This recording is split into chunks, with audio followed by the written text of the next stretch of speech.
Paris, le 28 juillet 1794, sur la place de la Révolution, la foule retient son souffle. Un homme, le visage pâle, la mâchoire fracassée par une balle et hissé sur l'échafaud. Dans quelques secondes, la lame tombera. Il s'appelait Maximilien Robespierre. Pour les uns, le monstre froid de la terreur. Pour les autres, l'incorruptible. Un homme prêt à mourir pour ses idéaux.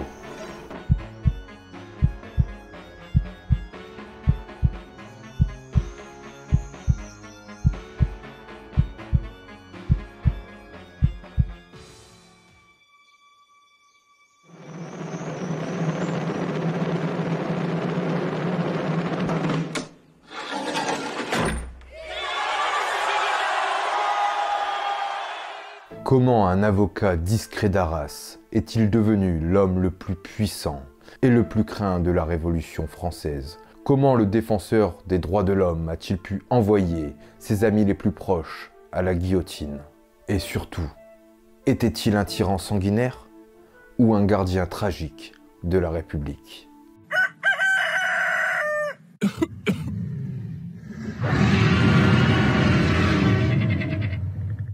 Je vous emmène dans la vie de Robespierre, de ses débuts modestes, ses combats pour la justice, ses victoires, ses ennemis et sa chute vertigineuse, qui marquera à jamais l'histoire de France. On part au cœur de la Révolution, là où personne n'en sort indemne.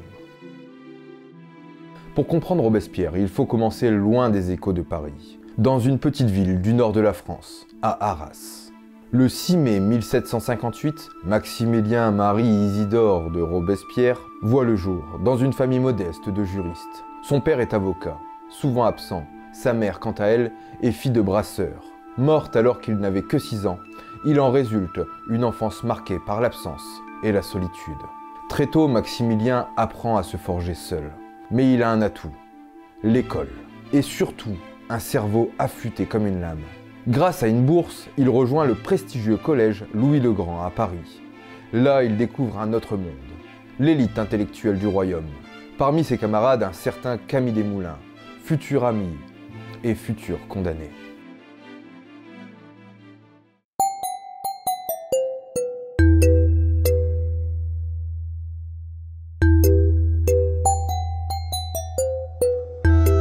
Robespierre dévore Rousseau. Il va d'ailleurs être matrixé par une de ses phrases. L'idée que l'homme n'est libre, et partout où il est dans les fers. Cette phrase devient pour lui presque une religion. Elle signifie que l'être humain par nature est libre, mais que la société et ses institutions l'enchaînent par des lois, des hiérarchies, des privilèges ou des injustices. Rousseau veut dire que la société corrompt la liberté naturelle de l'homme, et que cette contradiction doit être corrigée par un nouveau contrat social. Plus juste et égalitaire, ce qui pousse Robespierre à considérer les injustices de l'Ancien Régime, qui le frappent de plein fouet.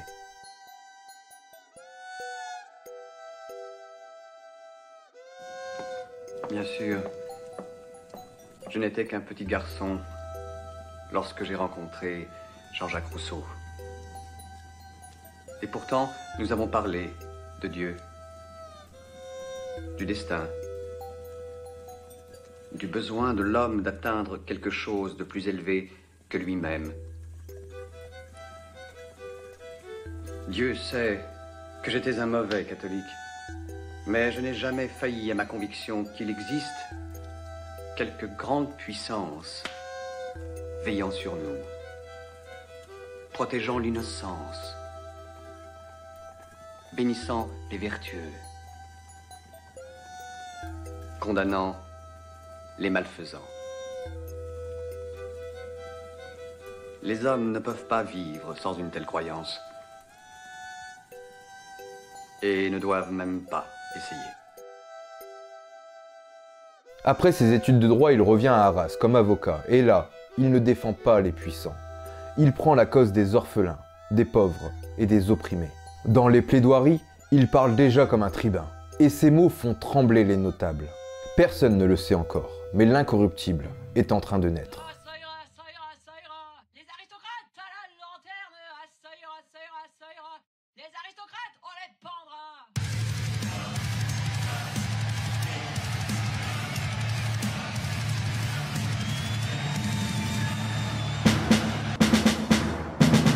Et bientôt, l'histoire va frapper à sa porte.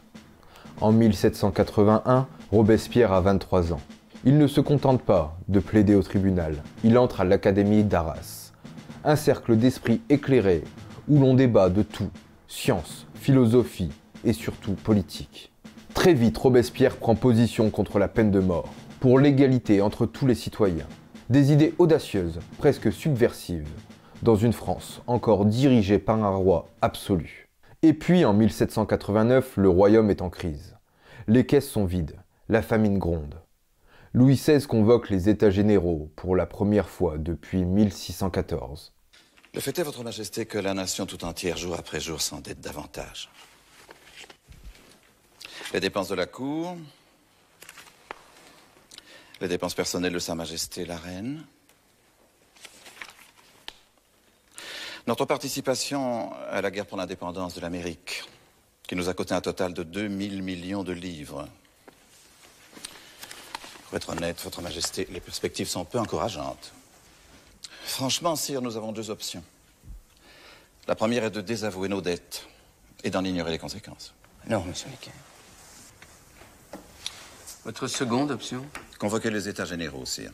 C'est le seul corps d'État qui ait le pouvoir de lever les impôts pour rembourser les dettes de Votre Majesté. Mais nous n'avons pas recouru à cette extrémité depuis 150 ans, monsieur Necker. Sire, c'est inévitable.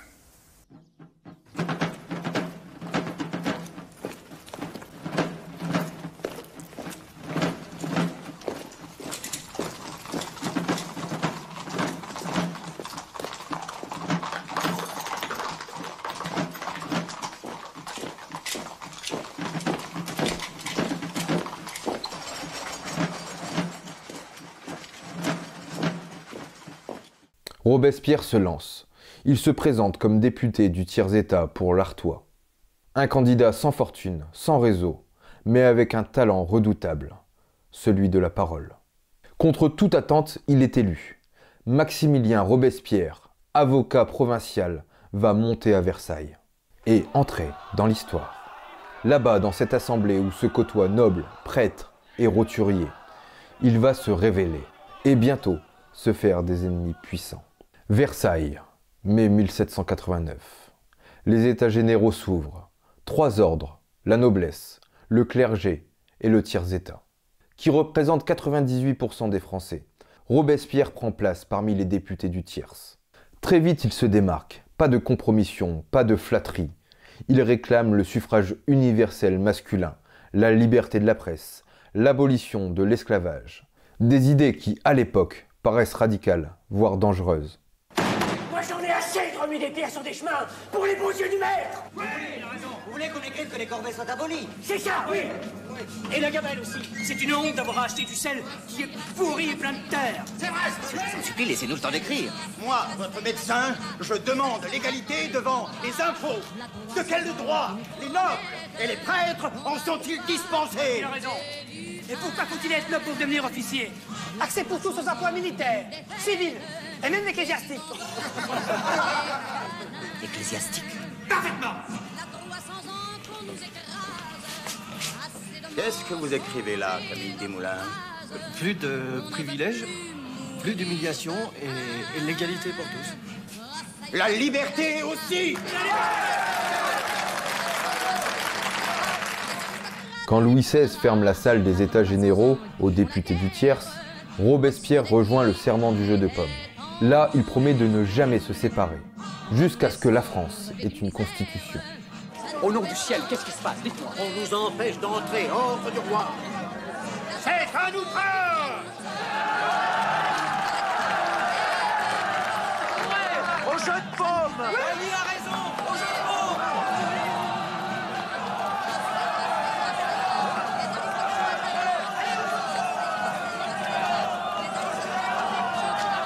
Le châtiment nous s'apprête, car le peuple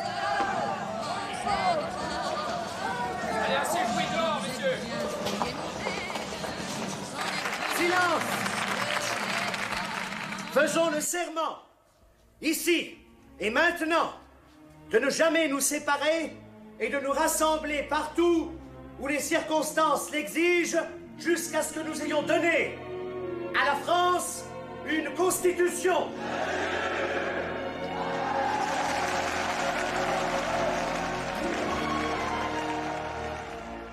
En quelques mois, la Bastille tombe. Nous n'avons qu'une seule ressource. Les armes! Aux armes! Aux armes! Tout Paris doit prendre les armes! Les armes, on les prend où? Les fusils sont aux Invalides. Et la poudre, à la Bastille!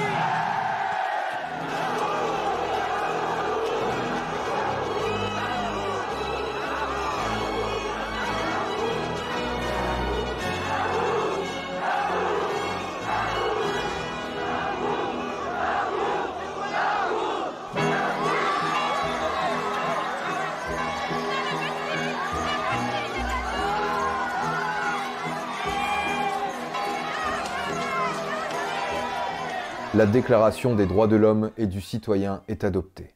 Les représentants du peuple français, constitués en Assemblée nationale, considérant que l'ignorance, l'oubli ou le mépris des droits de l'homme sont les seules causes des malheurs publics et de la corruption des gouvernements, ont résolu d'exposer dans une déclaration solennelle les droits naturels, inaliénables et sacrés de l'homme.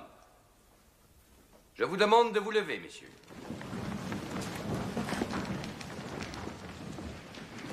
Article 1er. Les hommes naissent et demeurent libres et égaux en droit. Les distinctions sociales ne peuvent être fondées que sur l'utilité commune. Ces droits sont la liberté, la propriété, la sûreté et la résistance à l'oppression. Le principe de toute souveraineté réside essentiellement dans la nation. La loi n'a le droit de défendre que les activités nuisibles à la société. Tout ce qui n'est pas défendu par la loi ne peut être empêché. La loi est l'expression de la volonté générale. Tous les citoyens étant égaux à ses yeux, sont également admissibles à toute dignité, place et emploi public. Nul homme ne peut être accusé, arrêté, ni détenu que dans les cas déterminés par la loi. Tout homme est présumé innocent jusqu'à ce qu'il ait été déclaré coupable. Nul ne doit être inquiété pour ses opinions, même religieuses. La libre communication des pensées et des opinions est un des droits les plus précieux de l'homme. Tout citoyen peut donc parler, écrire, imprimer librement, sauf à répondre de l'abus de cette liberté dans les cas déterminés par la loi. La garantie des droits de l'homme et du citoyen nécessite une force publique. Cette force est donc constituée pour l'avantage de tous. La propriété étant un droit inviolable et sacré, nul ne peut en être privé, si ce n'est lorsque la nécessité publique, légalement constatée, l'exige évidemment. Robespierre, lui, devient la voix des sans-voix. Mais déjà, une fracture apparaît. Certains veulent une monarchie constitutionnelle, d'autres une république pure. Robespierre choisit son camp. J'ai toujours plaidé pour le remplacement du roi. Par tous les moyens constitutionnels, je sais. Mais maintenant que vos partisans exigent une république, vous partez à la campagne. Vous avez quelque chose contre? Non. C'est très raisonnable. J'aurais seulement souhaité que Camille, lui, dans ses écrits, ne se prononce pas aussi violemment pour la destitution du roi. Vous me surprenez. Vous qui avez tant plaidé qu'il fallait traîner le roi au tribunal. L'Assemblée ne m'a pas suivi. J'accepte la volonté de la majorité. Mais nom de Dieu, où vous situez-vous? Et la République pour vous, c'est quoi? On peut tout aussi bien parler de monarchie républicaine que de république monarchique. Non, épargnez-moi un cours de loi constitutionnelle. Le fait est que la France est à la fois une monarchie et une république. C'est la constitution que nous avons élaborée durant ces 2 dernières années. Oui, nous vivons dans un monde imparfait. Pour faire avancer la révolution, il nous faut un roi. Mais il ne faut pas trop en demander. Parce que rechercher la perfection, c'est trop demander? Vous ne trouvez pas? Je crois, moi, que c'est le but de la vie. En juin 1791, la fuite de Varennes secoue le pays. Le roi tente de rejoindre la frontière. Il est arrêté. Pour Robespierre, c'est la preuve que la monarchie n'est plus compatible avec la liberté. Maxime, l'Assemblée a confirmé l'ordre de Lafayette. Qu'est-ce qu'on pouvait faire d'autre? Enfin, je ne peux pas m'opposer à la majorité. Mais il fallait appeler le crime par son vrai nom. Qui peut croire à ce soi-disant enlèvement? C'est une utilisation intéressante du mot. 2 années de travail détruites par cette conspiration. Aujourd'hui, nous sommes tous en danger. Pourquoi aujourd'hui? Plus que jamais. Le roi n'a pas pris ce risque sans avoir de puissants appuis à Paris et ailleurs. Les traîtres. Ce choix lui coûte cher. Il rompt avec les modérés, dénonce Lafayette, Bailly et gagne la réputation d'un homme intransigeant. Brissot et la Gironde souhaitent une république fédérale imitée sur les modèles suisses ou américains. Ils ne croient qu'au compromis. La grande république que nous avons déclarée en France doit être une et indivisible, si elle veut survivre. Et alors, qu'est-ce que tu vas me demander de faire maintenant? Rien.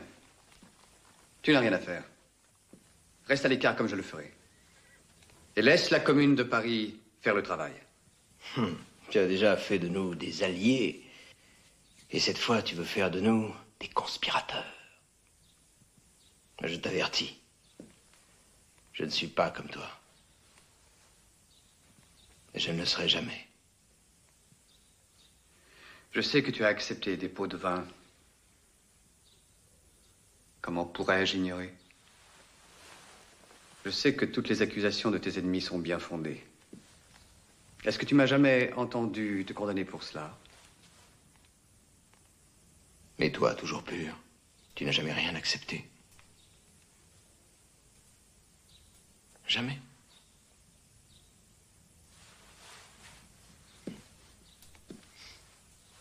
Tu aurais pu. Comment me fier à un homme qui ne désire rien? Tu peux me faire confiance pour te dire la vérité. Au moins, telle que je la vois. Et en ce moment, la vérité est que le peuple de Paris, ton peuple, pas Brissot et les modérés, est ton meilleur ami. C'est pourquoi il serait judicieux de ta part de ne pas te mettre en travers de son chemin. Ou du tien. Tu viens juste de dire que je ne désirais rien. Oh non, pour toi-même. Mais tu es plus dangereux que ça. Oui, tu veux ce qui est juste. Pour nous tous.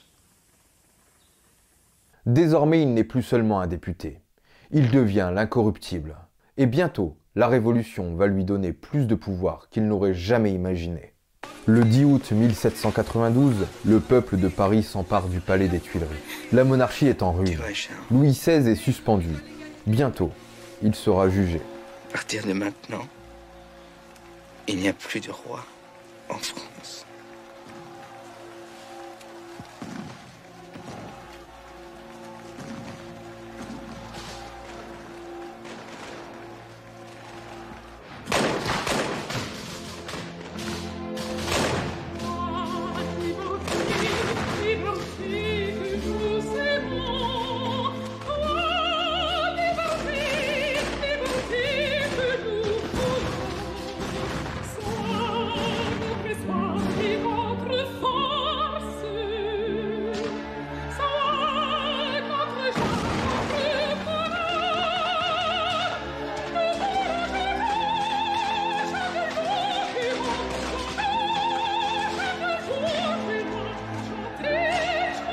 Robespierre est à l'avant-garde de cette nouvelle république. Élu député à la Convention, il défend bec et ongles les idéaux révolutionnaires. Il réclame une justice implacable. La République ne peut exister sans vertu, ni terrorisme, déclare-t-il. Le procès de Louis XVI est un moment charnière. Robespierre vote pour la mort immédiate, sans sursis et sans appel.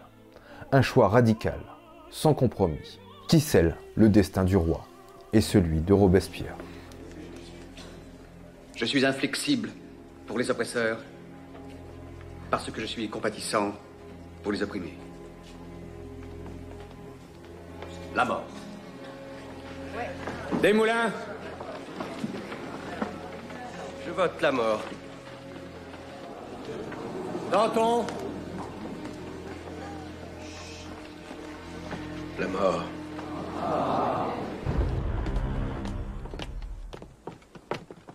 Je meurs, innocent de tous les crimes dont on m'accuse.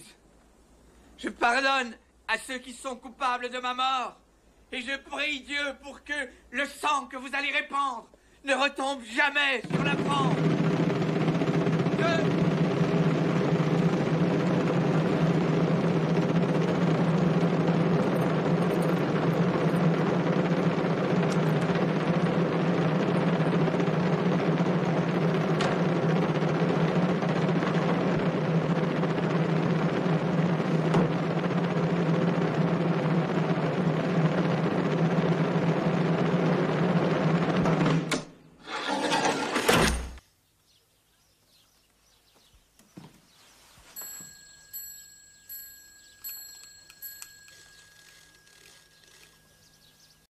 Mais cette radicalisation crée des fractures. Les Girondins, plus modérés, s'opposent à lui. La lutte pour le contrôle de la République s'intensifie. En juin 1793, Robespierre et ses alliés jacobins réussissent à faire tomber les Girondins. C'est la victoire des radicaux. Mais c'est aussi le début d'un pouvoir de plus en plus centralisé, dur et exclusif. À l'extérieur, la France est en guerre contre les monarchies européennes. À l'intérieur, des révoltes éclatent, notamment en Vendée. Robespierre voit la menace partout. Et pour sauver la République, il est prêt à tout. Pendant un moment, nous avons cru avoir écrasé l'opposition. Mais elle renaît comme une maladie incurable. Les hommes qui avaient accepté la révolution, qui ont tout au moins reconnu qu'un changement était nécessaire, se sont maintenant retournés contre elle. Ils veulent une révolution respectable, un gouvernement modéré. Nous devons faire face, Georges. Ce sont les modérés qui sont maintenant nos ennemis. Nous y ferons face. Le tout est de savoir comment. Temps exceptionnel, mesure exceptionnelle. Dans une situation de péril, le processus légal ordinaire n'a plus sa place. Personne n'a un plus grand respect de la loi que moi, comme tu le sais bien. Mais si la loi cesse d'accomplir ce pourquoi elle a été créée... Une justice sommaire. C'est ça que tu veux. Ce que je veux, c'est un nouveau tribunal révolutionnaire. On nous traite déjà de dictateurs. Ils en profiteront pour en rajouter. Il est devenu le tribun populaire, mais aussi l'homme clé d'un régime qui va plonger la France dans la terreur. En juillet 1793, Robespierre entre au comité de salut public, le cœur du pouvoir révolutionnaire. La France est encerclée, ennemie à l'extérieur, révolte à l'intérieur. La République est en danger. Robespierre prône une politique sans concession, la terreur. Nos ennemis de l'intérieur triomphent ce soir. Les Prussiens ont pris Verdun.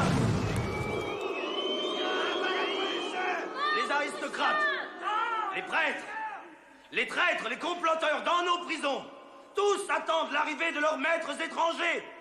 Ce sera le signal de leur rébellion et leur ralliement aux forces du roi de Prusse.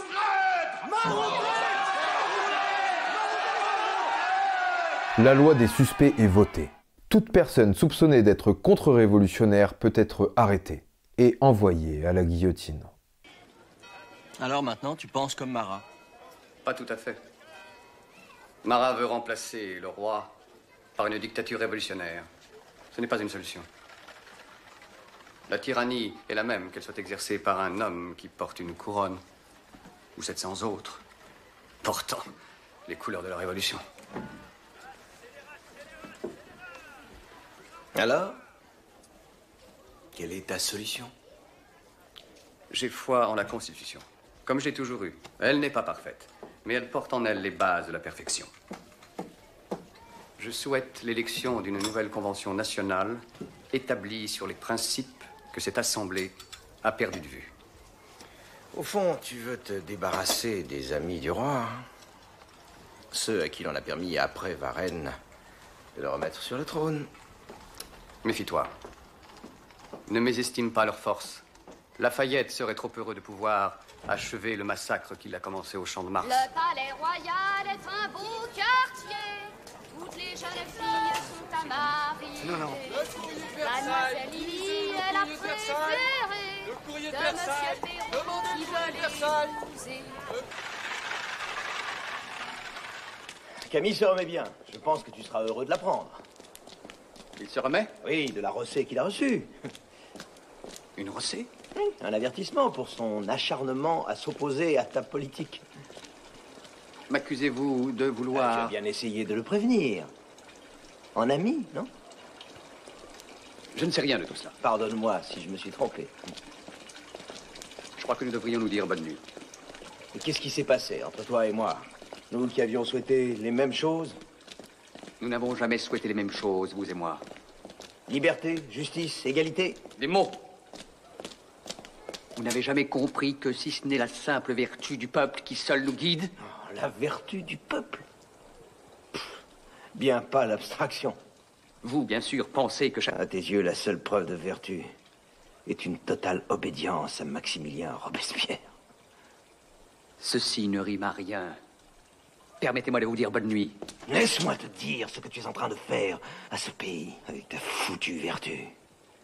Tu lui fais ce que je fais à ma femme le soir. Sauf que elle adore ça. Et elle n'a pas besoin d'être tenue couchée en hurlant sous la menace de la guillotine.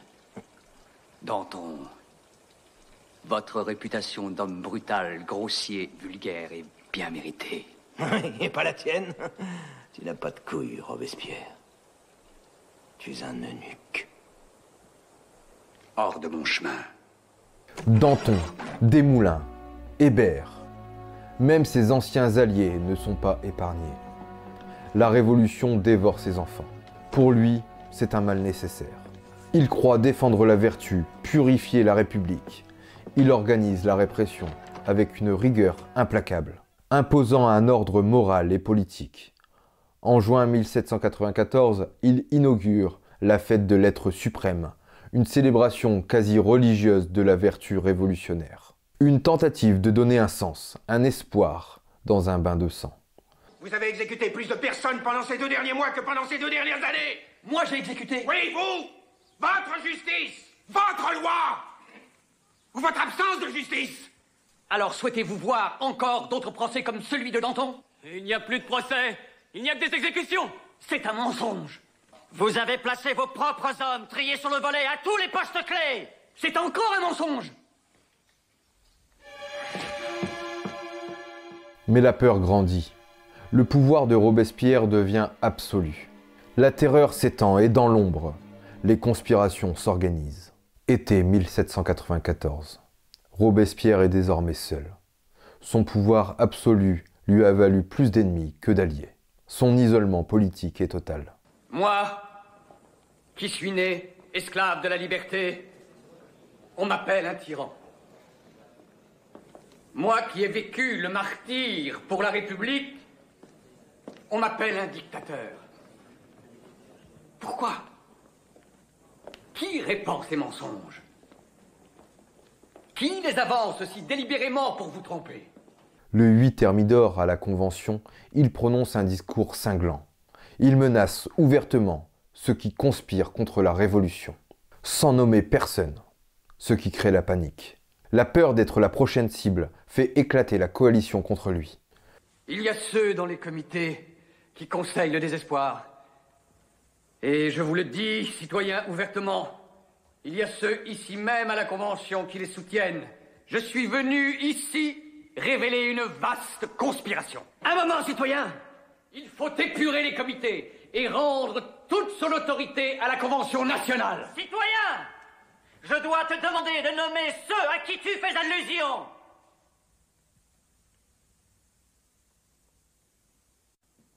Ce n'est pas le moment. Ce discours incrimine nos deux comités et des membres de cette convention. Robespierre doit nommer ceux qui l'accusent. Des noms! Oui, des noms! Des noms! Des noms! Des noms!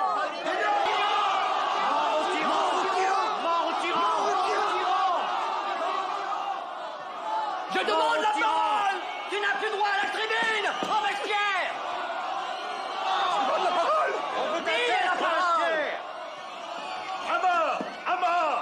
C'est à ceux qui ont la vertu dans le cœur que je l'appelle pas aux corrompus, pas aux la loi de la société. Je propose un décret d'accusation contre Robespierre!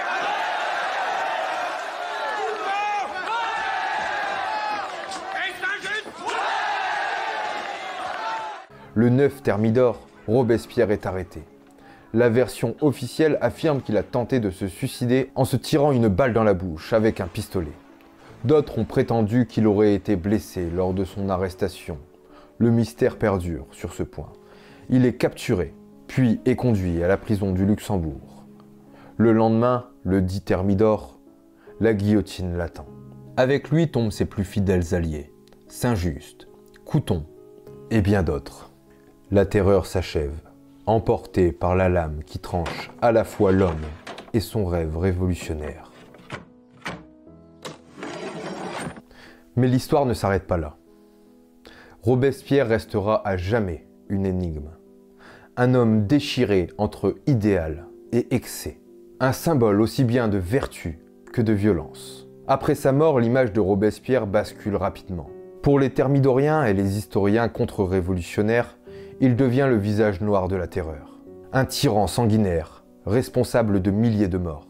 Mais au XIXe siècle, certains historiens commencent à le réhabiliter. Pour eux, Robespierre est l'incarnation d'une vertu républicaine. Intransigeante, un homme fidèle à ses idéaux, parfois jusqu'à l'extrême. Dans la culture populaire, Robespierre fascine toujours. Peinture, cinéma, littérature. Il est tour à tour un monstre, une victime ou un martyr. Aujourd'hui encore, son nom divise. Et moi, j'accuse Robespierre. Et ce n'était pas moi qui l'accuse, Bruno Retailleau. C'est l'histoire qui accuse Robespierre. Les travaux les plus récents et les plus sérieux affirment clairement qu'il ne fut ni le tyran de la terreur, ni le bourreau sanguinaire de la Vendée. Il ne fut pas non plus celui qui le premier mit la terreur à l'ordre du jour, ni encore celui qui couvrit les responsables des massacres de 1792. Maximilien Robespierre, en fusionnant deux violences, la violence physique avec la violence sémantique, celle qu'on pourrait désormais dire comme la violence idéologique, il invente une violence totale. Le principal mérite du gouvernement révolutionnaire fut tout simplement d'avoir sauvé la France de l'invasion ou de l'éclatement. Comment, me direz-vous? Eh bien, par la terreur. Il invente cette matrice qui deviendra la matrice des totalitarismes. Et Hannah Arendt a très bien décrit l'ensemble de ces procédés. Elle a d'ailleurs défini le totalitarisme comme la fusion de l'idéologie et de la terreur. Oui, Maximilien Robespierre est coupable de ce double crime. Crime de masse, crime contre les idéaux qu'il a trahis de la République. De quoi parle-t-on quand on assimile Robespierre à la terreur? Des noyades d'un Carrier à Nantes, des massacres inacceptables d'un Fouché à Lyon? Nullement, certainement pas. Ces hommes d'ailleurs ont tout au long de leur mission rechigné à rendre des comptes au comité de salut public. Ils participèrent activement à la chute de Robespierre après que celui-ci leur ait demandé par écrit de revenir à Paris pour rendre des comptes. Le crime de masse, c'est la terreur révolutionnaire, parce que c'est Robespierre, c'est Maximilien qui en est le concepteur, l'instigateur, le planificateur, à travers ces lois des suspects, à partir de laquelle tout est permis, à partir de laquelle Maximilien Robespierre invente ce qu'on décrira comme une forme de barbarie légale. C'est que vous, Alain Decaux, ainsi que Stelio Lorenzi, vous êtes des robespierristes militants, convaincus. Non, des robespierristes raisonnés. Et moi j'estime que Robespierre, tel que nous l'avons présenté ce soir, est un peu un Robespierre idéal. Il est certain que Robespierre c'était peut-être cela, mais c'était pas seulement que cela, c'est aussi autre chose. Voyez-vous, dans la Révolution, il y a deux êtres qui surnagent, qui dominent entièrement la Révolution, c'est Robespierre et c'est Danton. Je crois qu'il faut choisir. Pour moi, j'ai choisi, je préfère Danton. Et il est certain que c'est un Danton qui aime la vie, c'est un Danton qui aime le bien manger, qui aime l'amour. Il est tout le contraire de ce pisse-froid, passez-moi le mot, mais il est de Danton, de ce pisse-froid de Robespierre. Robespierre, lui, je dois l'avouer, me glace. C'est l'apprenti sorcier dans toute son horreur, et pour moi, l'apprenti sorcier dans toute son horreur, c'est l'apprenti sorcier dangereux. Je crois que c'est Mirabeau qui disait, il ira loin, il parlait de Robespierre ira loin, il croit tout ce qu'il dit. C'est exact. Robespierre est sincère, il est éperdument sincère, il est sincère jusqu'à l'absurde, mais il est enfermé également dans ses principes. Il croit à ses principes, il veut suivre ses principes qui ne sont pas toujours d'ailleurs de lui, sont également de Rousseau, qui sont pour la plupart de Rousseau. Il les suit, ces principes, et pour leur gloire, pour leur triomphe, il est capable de massacrer une partie du genre humain. Certainement, il est pur, et ça, nous sommes tous d'accord, tout le monde est d'accord sur ce point, Robespierre est impur, mais je crois qu'il faut se méfier de ces incorruptibles à l'esprit trop étroit. Il faut se méfier également de ces idéologues à prétention scientifico-philosophique. Ce sont des êtres dangereux, et cela, mon Dieu, Robespierre l'a prouvé. Et il a fait tellement couler de sang que pour moi, Robespierre ne peut pas, évidemment, émaner beaucoup de sympathie. Mais voyez-vous, lorsque Robespierre est mort, il a été regretté. Oui, il a été regretté par certains artisans, par certains petits ouvriers, il a été regretté par des petits bourgeois également. Eh bien, c'est en pensant à ces êtres qu'il regrettait qu'on en a fait à l'époque une épitaphe. Cette épitaphe, je voudrais vous la redire ce soir à la Decaux, parce que mais là, je pense à vous en la disant. Passant, qui que tu sois, ne plains pas mon sort, si je vivais, tu serais mort. Eh bien oui, je suis d'accord avec vous, bien entendu, pas sur l'épitaphe, mais sur ce que vous avez dit à l'instant qu'il faut choisir. Vous choisissez Danton. Moi, je ne le cache pas, je choisis Robespierre. Vous dites que Robespierre était impur et qu'il faut, pour un homme d'État, craindre un peu ce genre de pur. Mais que direz-vous de Danton, qui, lui, n'était pas impur, mais un corrompu? Ne croyez-vous pas qu'il faille craindre également les hommes d'État corrompus, et bien davantage? Dans l'émission que nous avons présentée la semaine dernière, nous n'avons pas pu insister sur cette corruption, car nous ne pouvions pas mettre dans la bouche des contemporains des faits que nous ne connaissons, nous, que depuis quelques années. Mais ces faits que nous connaissons sont, hélas, pour Danton, indiscutables. Mathiez a produit une brassée de documents qui apportent la preuve certaine que Danton a touché, qu'il a touché de l'argent de tous les partis, sous tous les gouvernements, qu'il avait les mains largement ouvertes et que l'or pleuvait dans ses mains. Eh bien, voyez-vous, il est très difficile pour ma part, il m'est très difficile de m'attacher à un tel homme.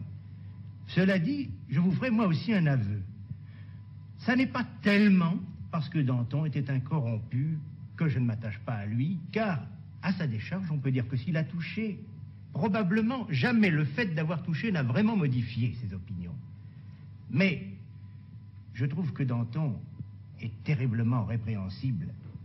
C'est parce que il n'était pas seulement, quand il est rentré à Paris, en novembre 93, Danton la clémence, mais il était Danton la paix. De la paix à tout prix. Et il l'a dit, et il allait le faire, et il a dit, si j'ai le pouvoir, je ferai la paix tout de suite. Et la paix avec qui? Eh bien avec les Prussiens, avec les Autrichiens, qui occupaient encore une partie de la France. Là, voyez-vous, ça n'est plus le point de vue révolutionnaire qui m'anime. C'est tout simplement le point de vue national, le point de vue français. Là, à ce moment-là, Robespierre traitait, n'étant pas victorieux, avec l'ennemi qu'il était, et c'était perdre la France. Mais si on avait laissé Danton s'expliquer, si on l'avait laissé parler lors de son procès, eh bien peut-être aurait-il pu nous donner une explication à son attitude, car n'avait pas Alain Decaux, je pense, approuvé cette parodie de justice que fut ce procès qui envoya Danton et Camille Desmoulins à l'échafaud sans qu'ils aient pu se défendre. Non, mais je n'approuve pas, bien entendu, et je reconnais que c'était une parodie de justice. J'ai un certain esprit légaliste, et je n'aime pas ce genre de parodie de justice. Mais enfin, là nous sommes en présence d'une situation, si Danton est acquitté, si Danton triomphe, eh bien, indiscutablement, la France est perdue. Or, il fallait sauver la France, et Robespierre l'a sauvée en organisant, reconnaissons-le, une parodie de justice. Voyez-vous, dès qu'on prononce le mot de Robespierre, il y a une chose à laquelle je pense, et que nous n'avons pas pu, évidemment, montrer dans l'émission, ce sont toutes ces charrettes qui traversaient Paris tous les jours, ces charrettes qui conduisaient à l'échafaud leur charreté d'innocents, car il faut bien le dire, vous le reconnaîtrez avec moi, que les 3/4, que dis-je les 3/4, les 9/10, pour ne pas dire davantage, de ces gens étaient des innocents. Et il n'y avait pas que des aristocrates, bien au contraire, c'était en minorité les aristocrates. Il y a infiniment plus d'ouvriers, d'artisans et de petits bourgeois qui sont morts, poussés à l'échafaud, que de nobles.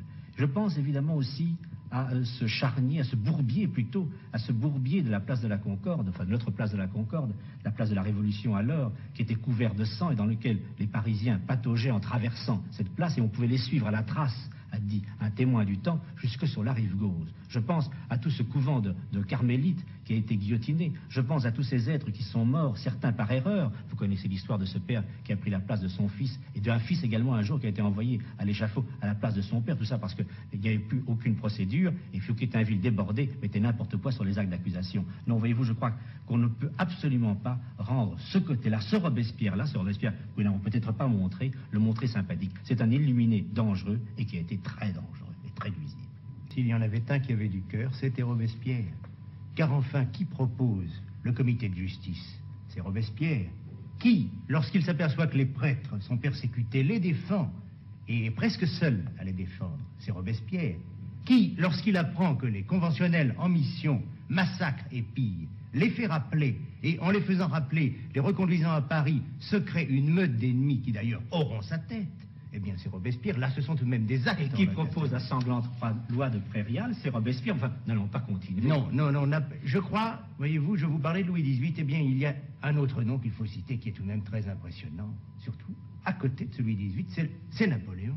Napoléon qui admirait Robespierre, qui a d'ailleurs été robespierriste et qui a failli, au 9 Thermidor, payer lui aussi de sa tête son robespierrisme. Si Danton a peut-être été guillotiné par fanatisme, Robespierre, lui, a été sûrement guillotiné par des coquins. Ce sont ces coquins-là qui ont abattu Robespierre et qui ne voulaient d'ailleurs pas, c'est ça qui est le plus extraordinaire, arrêter la terreur. Pour eux, la chute de Robespierre n'était qu'un épisode comme un autre, comme la chute des Girondins, comme la chute de Danton, et la terreur devait continuer allègrement. Mais le 10 Thermidor, ces gens-là sortent de la Convention. Qu'est-ce qu'ils trouvent à la porte? Le peuple de Paris, les femmes de la halle qui apportent des fleurs, les jeunes gens qui baisent leurs habits et qui disent « Merci, vous avez arrêté la terreur ». Ça prouve à quel point on était content de se débarrasser de Robespierre. Mais pas du tout. C'est précisément à ce moment que ces gens ont compris que la terreur devait être arrêtée. Et ils l'ont arrêté et ils ont chargé Robespierre de leur crime. Trop contents de trouver ce bouc émissaire qui était Robespierre. Et l'ayant ainsi chargé, ils ont créé une légende. Était-il un tyran sanguinaire, avide de pouvoir, ou un défenseur intransigeant de la démocratie et de la justice? Un idéal de justice poussé jusqu'à la violence extrême. Un homme à la fois lumineux et obscur. Un symbole. Mais au fond, que devons-nous retenir de lui?